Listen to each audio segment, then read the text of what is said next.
Hey everyone, buckle up because today I'm diving deep into Lifetime's newest thriller, Secret Life of a Surgeon's Wife, which premiered Sunday, May 24th. Trust me, this one is a wild ride, full of jaw-dropping twists, betrayal up the wazoo, and even a dash of dental horror. So grab your favorite snack. I personally recommend something crunchy, you'll see why. Get comfy and let's unpack this insane story beat by beat. First off, meet Julia Morgan. She's this powerhouse nonprofit founder and writer who's terrified of, wait for it, dental work. Kind of hilarious, right? Especially since her husband Peter is a hotshot dental surgeon. The movie opens with Julia reluctantly joining Peter on camera for a marketing pitch to drum up investors for his practice. Cue awkward smiles, lots of teeth close-ups, and a marketing assistant named Leslie, who also happens to be Julia's best friend, celebrating with drinks afterward. During those toasts, Leslie drags along her own husband Mark, but trust me, things are about to get very complicated. Julia can't shake this nagging feeling that Peter is flirting with every woman in sight. When Leslie innocently jokes about the hostess they just met, Julia gets downright suspicious.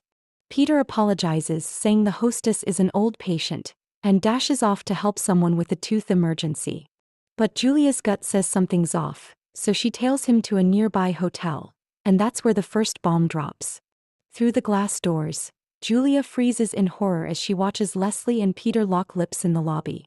Yep, her best friend is the other woman and her husband is in the thick of the affair. Enter Mark, Leslie's husband, who dramatically storms the lobby yelling her name, only to be forcibly escorted out by security. Julia approaches him, and in this humbling moment, they realize they've been betrayed by the two people they loved most.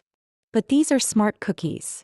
They know they need solid proof before filing for divorce. Otherwise, the charity foundation Julia built and half-owned will slip away and Mark will lose his grandparents' house.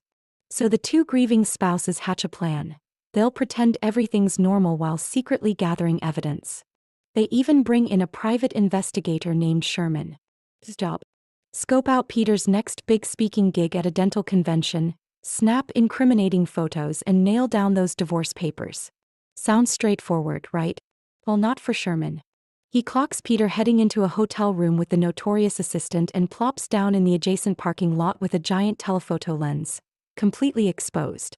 But of course, nothing goes smoothly in a Lifetime thriller.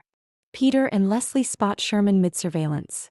In a panic, Peter whips out a syringe of powerful sedative and knocks Sherman out cold.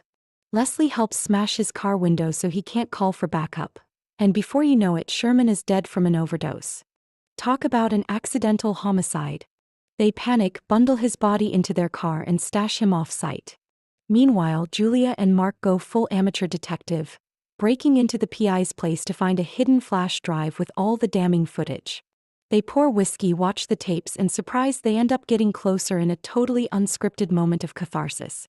They send the footage to their lawyers, not realizing Peter and Leslie have cut the house's Wi-Fi and are monitoring every move.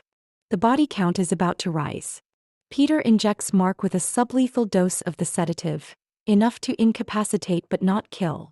Then Leslie smacks Julia over the head with a decorative flower vase. They plan to bury them alive in a remote landfill and frame the whole thing as a lover's murder gone wrong. Chilling, right? But Julia, resourceful as ever, uses her husband's own dental floss. Yes, dental floss, to saw through the straps holding her to a makeshift coffin, yes, a fridge-like structure, and digs Mark out of his shallow grave. It's a pulse-pounding escape scene that somehow mixes fear, grit, and a little bit of humor as she chews through rope with her teeth. Talk about facing your fears. Once free, Mark storms back armed with a hammer, vowing vengeance on Peter and Leslie.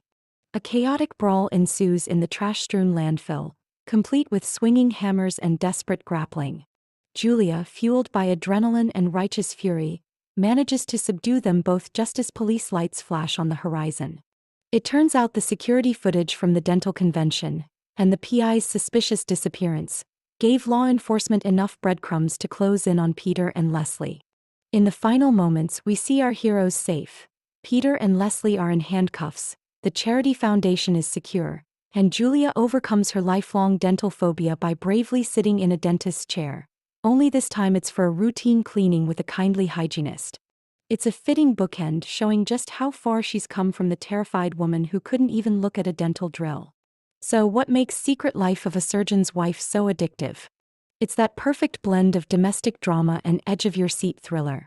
You get the relatable pain of betrayal, the dark allure of suspense, and a kick of twisted humor, like finding dental floss as your only escape tool.